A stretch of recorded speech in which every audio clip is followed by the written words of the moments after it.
राधे राधे आप सभी को। गुड मॉर्निंग, नमस्ते।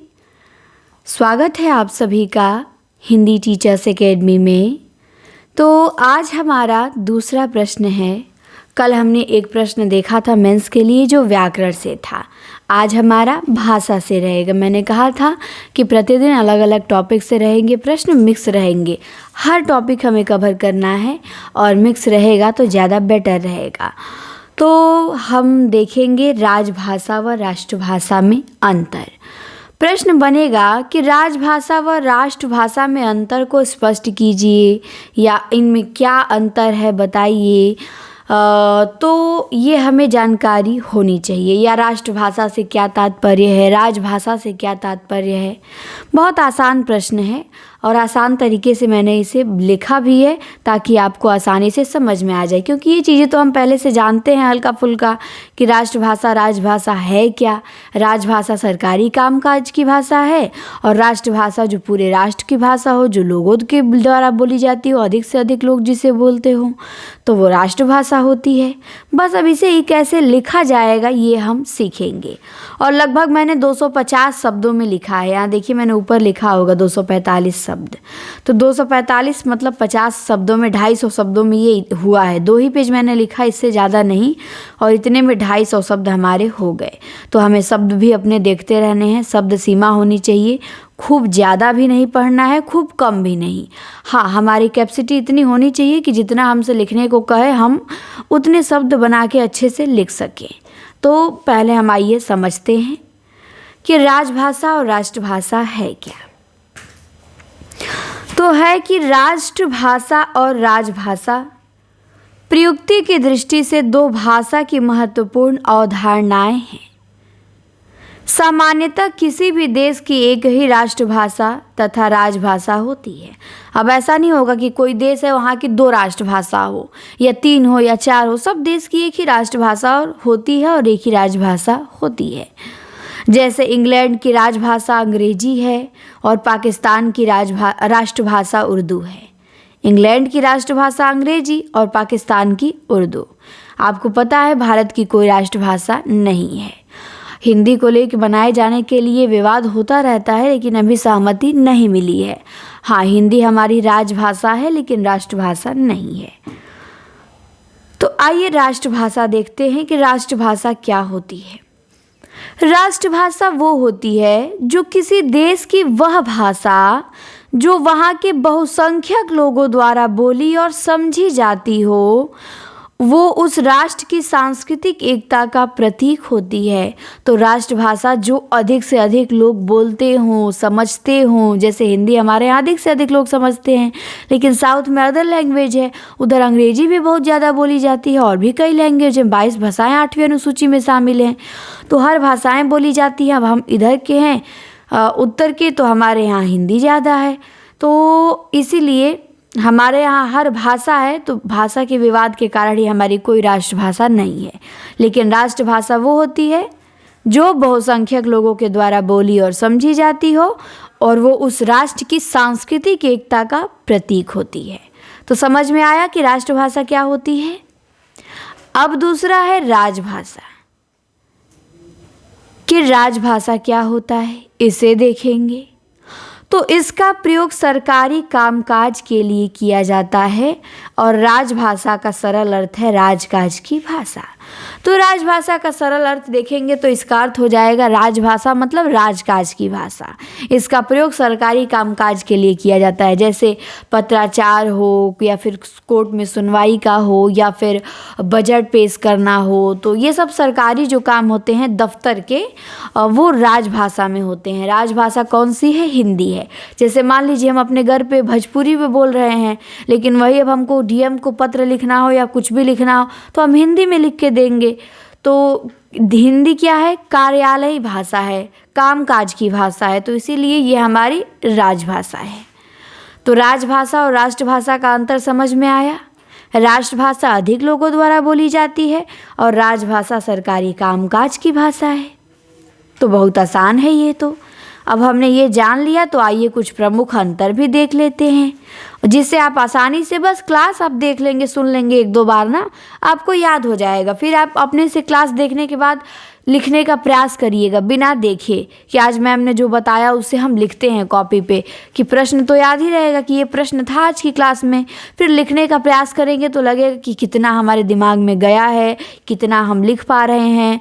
और ज़रूरी नहीं कि एकदम हूबहू एक एक शब्द मैच करें, नहीं, बस चीज़ें करेक्ट होनी चाहिए, तथ्य करेक्ट होने चाहिए। शब्द तो फैक्ट तो सबके एक ही होंगे, लेकिन लिखने का तरीका अलग भी हो सकता है। अब ये नहीं कि अब मैंने लास्ट में लिखा राजभाषा का सरल अर्थ, आप इसे पहले भी लिख सकते हैं कि राजभाषा का सरल अर्थ है राजकाज की भाषा, इसका प्रयोग सरकारी कामकाज में होता है, ये कार्यालय की भाषा है, तो राजभाषा हो गई। तो भाषा मतलब आपके लिखने के तरीके में बदलाव आ जाएगा। ये नहीं कि टू द पॉइंट एकदम जो मैं लिखी हूँ हूबहू वही उतारना है, नहीं, बस सही होना चाहिए, तथ्य जो लिखे वो प्रामाणिक होना चाहिए, बाकी तरीका बदल सकता है। तो क्लास देखने के बाद एक बार अपने से लिखने का प्रयास जरूर करिएगा इसे, और मुझे उम्मीद है कि आप सुनेंगे, समझेंगे क्लास को, तो इसके बाद आप अपने से बहुत अच्छा लिखेंगे। तो आ जाइए कुछ प्रमुख अंतर देख लेते हैं 2-4। राष्ट्रभाषा, तो राष्ट्रभाषा जो है ये किसी भी देश की सांस्कृतिक जीवन राष्ट्रभाषा में ही व्यक्त होता है। तो अभी हमने देखा कि राष्ट्रभाषा किसी देश की सांस्कृतिक एकता का प्रतीक होती है, लेकिन किसी भी देश की जो सांस्कृतिक जीवन है वो राजभाषा में व्यक्त नहीं होता है। अब कहेंगे राजभाषा में सांस्कृतिक जीवन व्यक्त हो, तो ऐसा नहीं होता है, ठीक। फिर दूसरा देखिए, दूसरा क्या है, राष्ट्रभाषा कभी भी विदेशी नहीं हो सकती है, वह राष्ट्र की अपनी भाषा ही होती है। अब सोचेंगे कि राजभाषा हम अंग्रेजी को बना ले राष्ट्रभाषा, नहीं, अंग्रेजी राष्ट्रभाषा नहीं बन सकती है।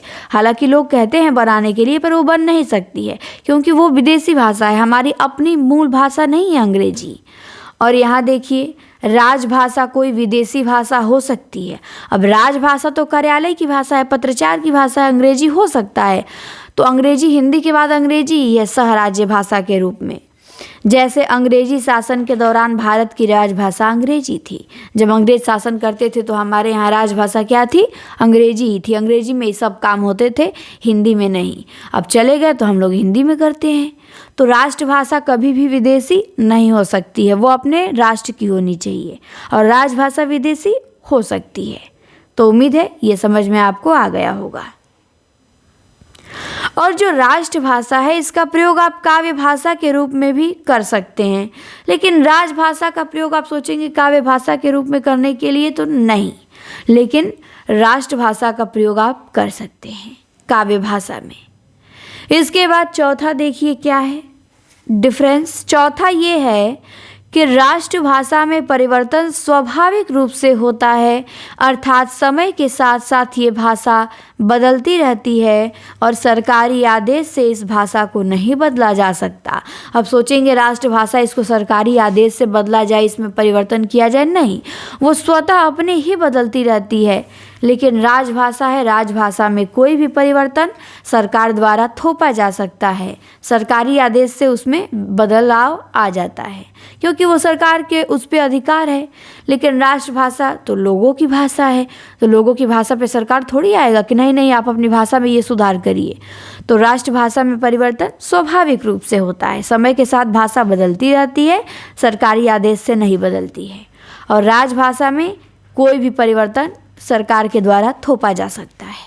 क्लियर। अब देखिए पांचवा डिफरेंस ये है कि इसे बोलना या सीखना भावात्मक है, कानूनी बाध्यता नहीं है राष्ट्रभाषा सीखने में।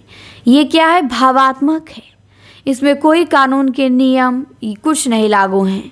लेकिन जो हमारी कामकाज की भाषा है, राजभाषा हिंदी है, तो सरकारी अधिकारियों के लिए इसका प्रयोग करना कानूनी रूप से अनिवार्य है। अब आप सोचेंगे कि नहीं, हम सरकारी अधिकारी हैं, भोजपुरी में पत्र लिख के अपने मुख्यमंत्री साहब को भेजें कि हमारे यहाँ बाढ़ से ग्रस्त हो गए हैं लोग, उन लोगों को राहत की सुविधा दी जाए। तो अब आप भोजपुरी में नहीं भेज सकते हैं, आप राजभाषा में ही भेजेंगे।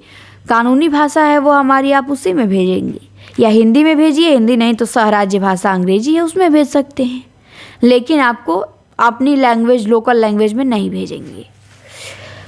राष्ट्रभाषा का क्षेत्र बहुत व्यापक होता है, ये तो हमें पता ही है। व्यापक है तभी तो अधिक लोगों द्वारा बोली जा रही है। लेकिन राजभाषा का क्षेत्र सरकारी कार्यालय और फाइलों तक ही सीमित होता है। अब राजभाषा का प्रयोग आप आम जीवन में नहीं कर पाएंगे। आम जीवन में वो भाषा का प्रयोग नहीं होता है, वो केवल दफ्तरों में, फाइलों में ही लिखी मिलेगी। आप कभी पत्र देखिएगा या फिर जो कोई सूचना आती है आयोग की तरफ से या सरकार की तरफ से, पढ़ के देखिएगा, उसमें जो हिंदी लिखी रहती है, क्या वैसी हिंदी हम लोग बोलते हैं? नहीं बोलते हैं। तो ये जो राजभाषा है वो सरकार, उसका क्षेत्र जो है वो सरकारी कार्यालय और फाइलों तक ही सीमित है, जनजीवन के बीच में वो नहीं है। तो राष्ट्रभाषा का क्षेत्र व्यापक है और राजभाषा का क्षेत्र सीमित है। तो ये हमने 6 डिफरेंस राष्ट्रभाषा और राजभाषा में देखा। एक बार फिर से बता देती हूँ। किसी भी देश का सांस्कृतिक जीवन राष्ट्रभाषा में व्यक्त होता है, राजभाषा में नहीं। राष्ट्रभाषा विदेशी नहीं हो सकती है, राजभाषा विदेशी हो सकती है। राष्ट्रभाषा का प्रयोग काव्य भाषा के रूप में किया जा सकता है, राजभाषा का नहीं। राष्ट्रभाषा में परिवर्तन स्वाभाविक होता है, कोई कानूनी बाध्यता नहीं, लेकिन राजभाषा में परिवर्तन ऊपर से सरकार द्वारा थोपा जा सकता है। राष्ट्रभाषा को बोलना भावात्मक है, कोई कानूनी बाध्यता नहीं है, लेकिन राजभाषा को बोलना में कानूनी बाध्यता है, वो कानूनी रूप से अनिवार्य है। और राष्ट्रभाषा का क्षेत्र व्यापक है, राजभाषा का केवल सरकारी कार्यालयों तक ही है। तो हमने मात्र 10 मिनट में राष्ट्रभाषा और राजभाषा के अंतर को जान लिया। अब आप 250 शब्दों में मैंने इसे लिखा है, आप आराम से देखिए 250 शब्द 2 ही पेज में हो गया। आप आराम से क्या करेंगे, इसे अब लिख सकते हैं। मुझे उम्मीद है कि अब यहाँ से कैसे भी प्रश्न बनेगा, अंतर स्पष्ट कीजिए, टिप्पणी कीजिए राजभाषा राष्ट्रभाषा पे, तो आप बहुत ही बढ़िया तरीके से इसे आप लिख लेंगे। और आपको समझ में नहीं आया हो कोई चीज़ तो कमेंट कर सकते हैं। क्लास अच्छी लगी हो तो भी बता सकते हैं कि हाँ मैम हमें क्लियर हो गया। और सभी के यहाँ शेयर कीजिए, चैनल को सब्सक्राइब करिए। चैनल को बड़ा बनाना है, आप लोग सहयोग करिए और हम अपनी तरफ से अपना बेस्ट देते रहेंगे। तो धन्यवाद। अब मिलूंगी मैं प्रश्न 3 के साथ अगले वीडियो में।